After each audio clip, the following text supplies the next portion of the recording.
Yugi's legendary decks being reprinted on the 27th of May. This gives us some of the most iconic cards used in the anime, but what card from this set leads to the strongest and most competitive deck? This is going to be the start of a mini-series around Yugi's legendary decks. Looking at the card list, I divided the cards into 9 main archetypes. These archetypes are Exodia, the God cards, Gadgets, Blackluster Soldier, Buster Blader, Dark Magician, Magnet Warriors, Silent Magician and Swordsman, and Guy the Fierce Knight.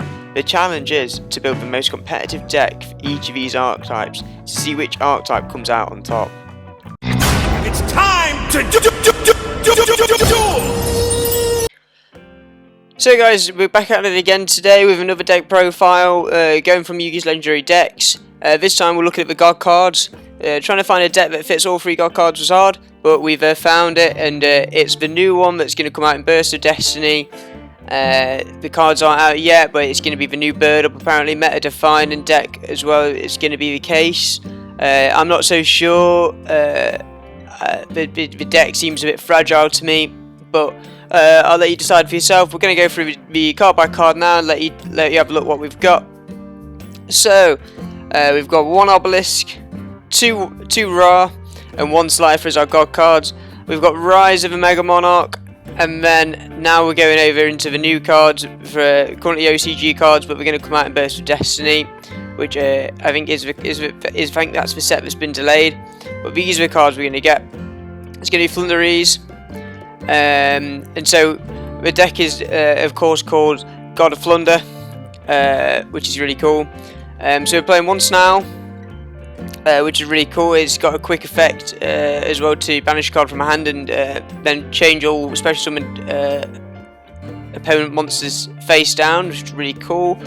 You can conduct. It's got the effect as well. You can activate to get 3 normal summons a turn. So it's a really cool card. M-Pen's really good as well. That's going to be the main tribute card for the deck because it allows you to search for a spell or trap from the Flundereeze, which is really cool. It's got a secondary battle effect. It doesn't really crop up, but it's important to notice.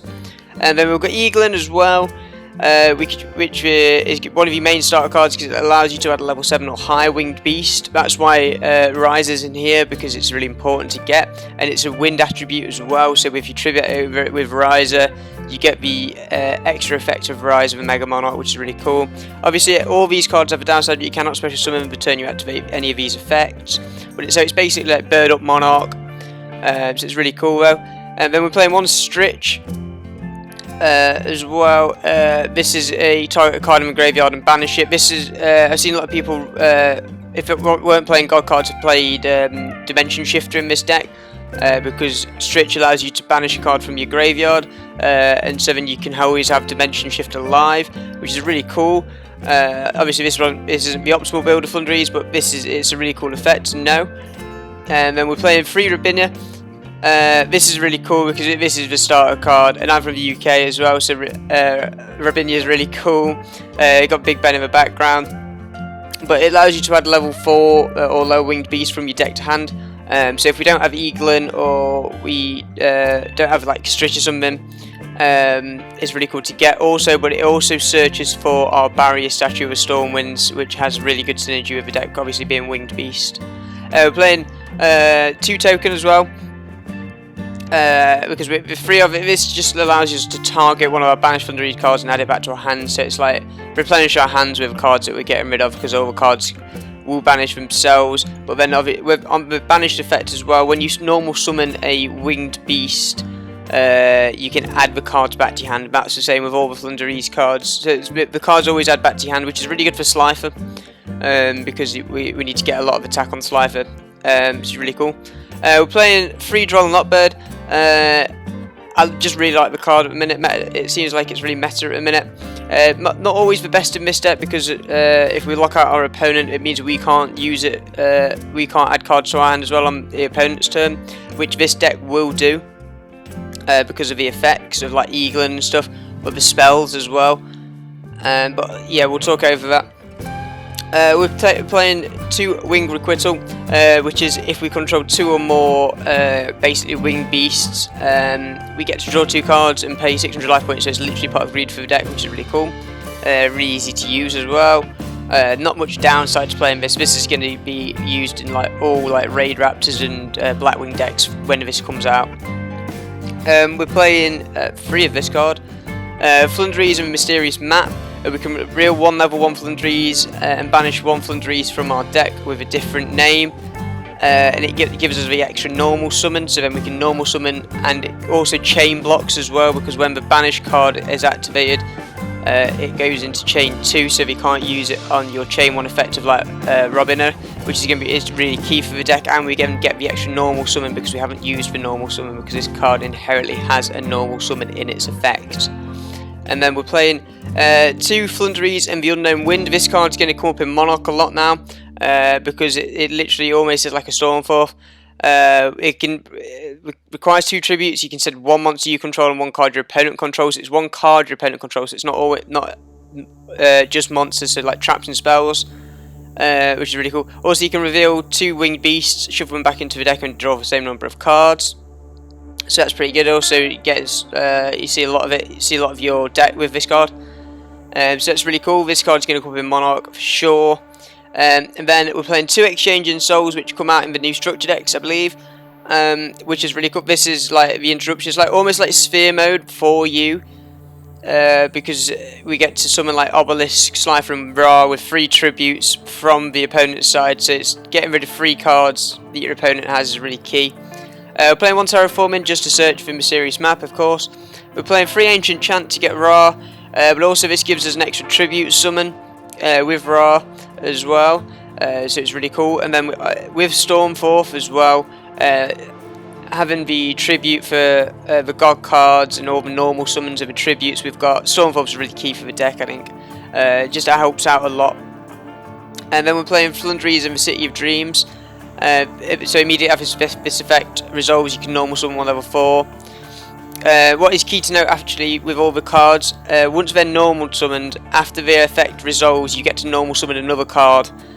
So mainly what you'll be planning to do is go you'll normal summon Rabinia, add a level 4 or lower winged beast to your hand, which will then you'll then trigger to get an extra normal summon, which will then go into Eaglin. His effect will activate, going into getting Empen, which then will trigger to get an extra normal summon, which when you will use on Empen to get Empen onto the board and to get a search for your spell, which is probably going to be Mysterious Map, because when your opponent normal summons a monster, you then get to normal summon a monster as well, which then just starts your combo on it off again on your opponent's turn. This deck is crazy because you literally can play what you would normally do on your turn on their turn, and you can just add interruptions like crazy. And then we've got Flundereeze and the Scary Sea. So this is when your opponent special summons a monster, while you when you control a face-up tribute summon monster, which you normally do. You can negate it, but they can have 3 normal summons this turn. But that's okay. It's easy. So the deck is it's so normal summon based heavy, no special summons at all in the deck. So the extra deck sort of doesn't really come up a lot. So we'll play 3 Zeus, just because we don't need the extra deck at all. You could play like Prosperity or Extravagance in the deck, but we needed to have all this for consistency really. We're playing 3 Assembled Nightingale, obviously because we're playing level 1s, and this allows us to get to Zeus. 3 Underworld Goddess of a Closed World. I really enjoy the card. You know, on this channel we use it in every deck we can, especially in this deck because you can get a lot of things onto the board. 2 Boral Sword, 1 Desperate Doom Eagle, and 3 Simorg because we can get the Barrier Statue out with Simorg's effect. But yeah, this is the deck with Flundereeze, the Gods of Flunder.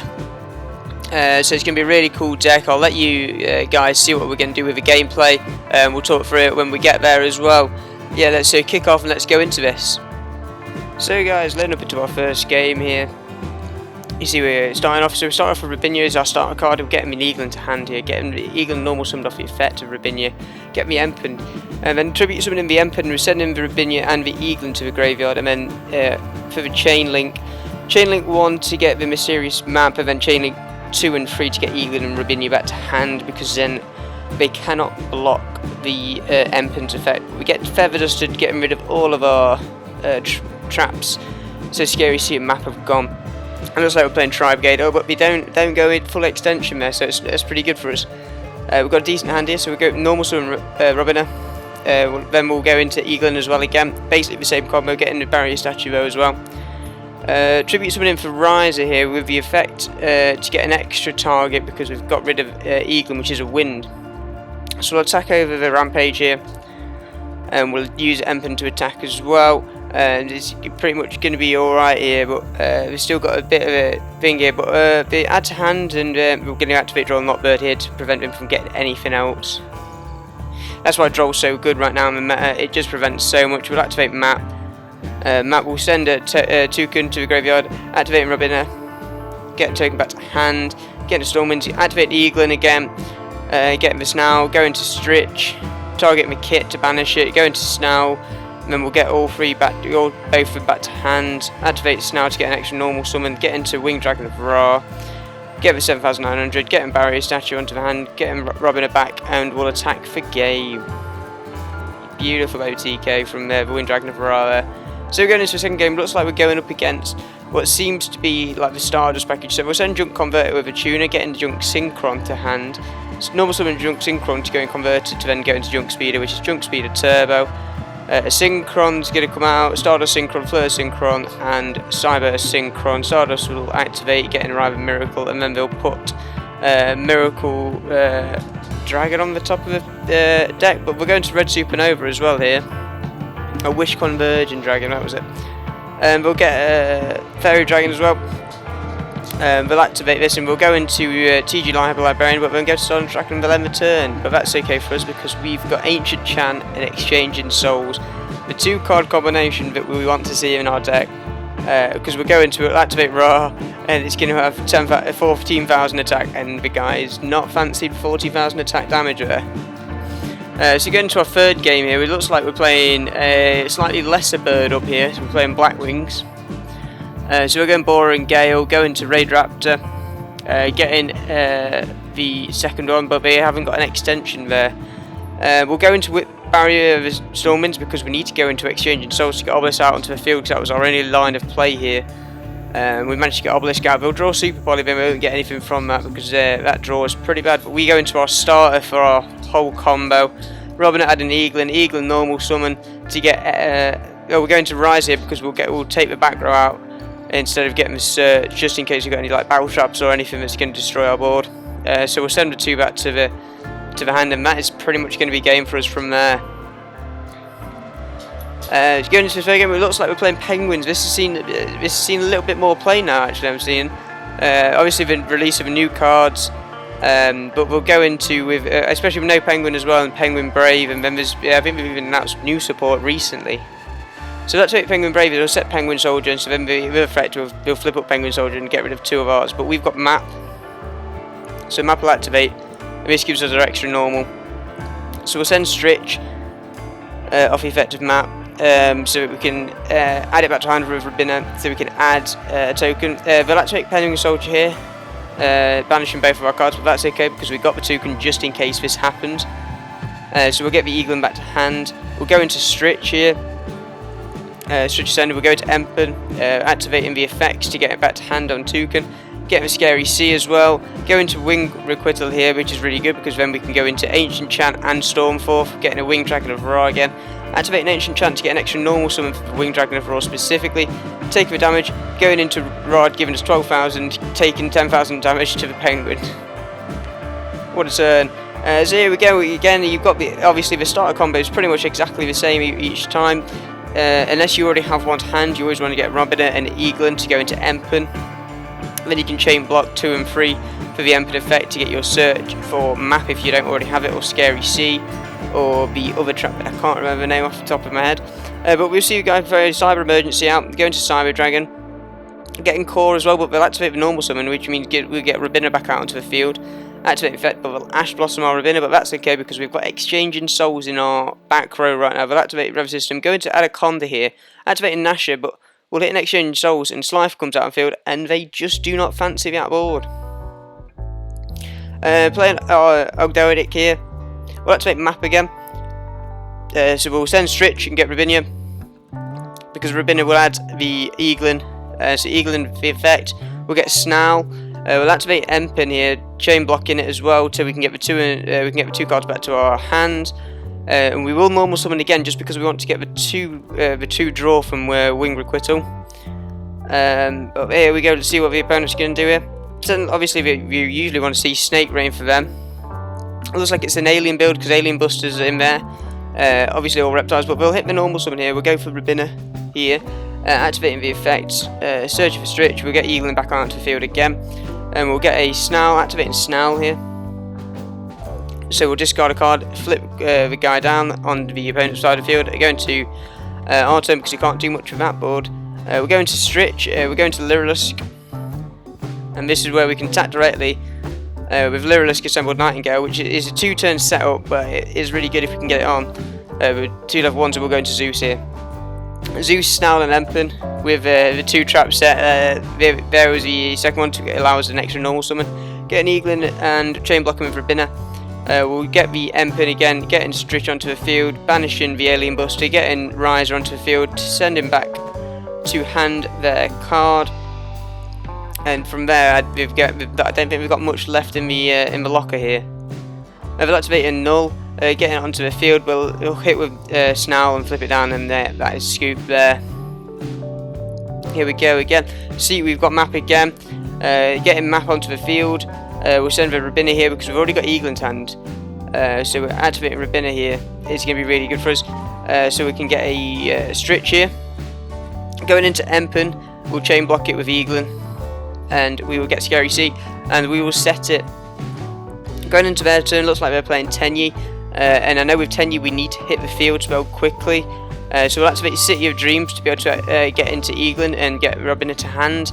With Robina, we'll go into Stritch, banishing that Terraforming, going into Riser, hitting the Riser, which is really good for us here. We'll chain block it with obviously the 2 effects in the banish zone. They'll special summon Monk of Tenyi, but we will banish that with our banish that. Send it back to the extract with Scary Sea. We'll go into this, and we've got Wind Barrier, Statue of a Stormwind, Riser, and Empen. We'll go into Snarl as well here. We'll activate Snarl to get the extra 3 normal summons. Getting Robina, getting Stritch on now. They'll Royal Decree. That's okay because we'll Empen here. Activating Stritch as well, and we've got all our tributes in one here. 2 comes out of the field as well, just so we can get Robin back to hand just in case anything happens. But from there, it's pretty much it. They can't do much there. Our big board there. So that was all the games. I hope you guys enjoyed. I'll talk to you about strengths and weaknesses. And weaknesses of the deck. Obviously, it's a slight change this week because we're in EDO Pro, not Dual Nexus. But EDO Pro have currently got the updated cards with Flundereeze, and Dual Nexus do not. So it's a bit different. Obviously the actual gameplay and stuff is different, the deck list is different. Let me guys know what you think, because we might stick around on EDO Pro instead of Nexus now, but just let me know. Yeah, the gameplay seems to run a little bit smoother, but yeah, we'll kick off into the strengths and weaknesses. Of course, we'll start with strengths. And this first one is because we get to play on the opponent's turn. This deck makes unfair Yu-Gi-Oh! Because you literally execute your combo like you would on your turn in your opponent's turn, exactly the same with no differences. So you're able to go into Robina, Eaglen, Empen and such, or you can go, instead of Empen, you can go into Riser and you can start blocking your opponent out on their turn, which is really crazy because you can just send back their normal summon back to hand and they're stuffed. Also, the next one we've got is the Stormforth and the Tribute. Obviously this deck, we're playing Exchange Souls. I wouldn't expect to see that in Flundereeze all the time, but Stormforth for sure. And there is the spell that Flundereeze plays where you can target one card your opponent controls. Not necessarily a monster, but you can target like a trap or a field spell, and you can get rid of that to tribute someone for your monster, which is crazy. So the tribute attribute of the deck has so many ways you can get out your boss monsters by generating advantage against your opponent. The ability to OTK in this deck is really cool as well. It mainly comes down from the Winged Dragon of Ra, an ancient chant, but it's such a cool interaction with Exchanging Souls and Stormforth, and so it's just so cool getting Ra out with like 12,000 attack, because it literally just destroys everything on the board. The searches in this deck are cool. You're constantly searching, so with Robin, Eaglin and Empen, that's 3 searches for your combo. and in every case they're chain blocked as well. Every search is chain blocked there as long as you've got map on the field straight away for your first normal summon. Then every search after that will go through because they cannot ash that because of a chain, because you're hitting the banish zone for chain link 2 and 3, which is really cool. So it's an ability to get 3 searches without much disruption against you there. And the draw power is really cool as well, obviously with all the searches you get as well, but you can, with the spell that you sends, that you can tribute 1 card your opponent controls, it also has the effect you can shuffle 2 back into your hand, 2 winged beasts, and draw the same number. So it's pretty cool. And then Winged Requital is literally Pot of Greed for winged beasts, with a measly cost of 600 and having 2 winged beasts on the field, which this deck makes easily. It's really easy to get to. So the draw power is really cool there. Replenishment's on here because throughout your whole combo, when you get to your boss monsters like Emp and Snowl and Riser, all your cards come back to your hand, so you've literally just got the same combo again with a different tribute at the end. So what this deck will do is just do the same combo line, it's like a linear combo, which will end on a tribute monster of your choice. I see people want to play Dark Smorg in this deck as well, which is the bottom strength here, because Dark Smorg blocks out the Eldritch matchup. But this is really cool. Yeah, chain blocking, gone over that slightly because obviously 1 and 2 you hit your first effect and then it gets blocked by the banish zone effect. So it's really cool. The field spell's crazy because the field spell is what makes you able to play on your opponent's turn. So it gives you your main combo start on your turn, and then it gives you the exact same combo start on your opponent's turn, which is just mental. Like that field spell is going to be incredible. It's probably going to get the secret rare printed because it is going to be mad to have that. It can play Dimension Shifter. Not in this deck, but Flundereeze itself can play D-Shifter. Because Stritch, instead, it will banish a card from a graveyard. So you can do your whole combo, get Stritch out onto the field, banish whatever card you have in the graveyard that you've used that turn, and then you can D-shift on your opponent's turn with your board intact, which will be crazy. So we have the trap cards are mental as well. Scary Seas, like a special summon negate as well, which is incredible. And City of Dreams as well allows you to normal summon after its effects resolved. So that's literally a combo starter as well. So like the cards have themselves combo starters. So every card seems to want you to start on your opponent's turn or on your turn. If they chain it, you can chain it something else. You're constantly wanting to get your the 3-piece going, is what I'm going to call it. The first summon into the second summon into your tribute summon. It all links into that 3 linear piece. Dark Smoke, obviously, we just talked about. That's going to be, I think, a staple of the deck when it comes out instead of the God cards, because it's going to destroy the Eldritch matchup. Because Dark Smoke and the Wind Barrier statue will be incredible to end on. We'll go into the weaknesses as well here. Imperm does destroy the deck. Any card that will target that first normal summon, not allowing the effect to get the search. If Robin Egg doesn't get the search, it doesn't allow you to resolve the effect, so it doesn't get the extra normal summon at the end of its effect. So Imperm, Droplet, Strike, that will destroy the deck. Anything that blocks a normal summon does cause issues. If you've used Map, obviously you get the second chance. But if you've used Robin at the start and you haven't got Eagling in hand, the combo doesn't work because you need the Eagling to get the level 7 search. So if they're clever, they can block the Robin, and if they block the Robin and then they drop the Eagling, you're stuffed for the turn. If you don't have Map as well, you can't even play on your opponent's turn. Obviously, no extra deck plays. Hard to use the extra deck in this deck because it just doesn't. It's like a 2-turn setup. There's no negates either. That's a bit of an issue, but obviously you can play through it because you're playing on your opponent's turn instead of negates, so it's more disruption based. There's no backup plays, and it's a linear combo. I'm saying the linear combo, if your opponent just knows the combo that you're going to go down, it's so easy to block. It's a linear combo, and it's the same combo every time almost, with Map being an exception, but even then with Map it's the same thing. So if your opponent knows how the deck works, it's not going to go well. Going second could be hard, especially if they set up negates, because if they set up negates and you don't have like Dark Run no more, your board's not going to work because you need your first effects to go through.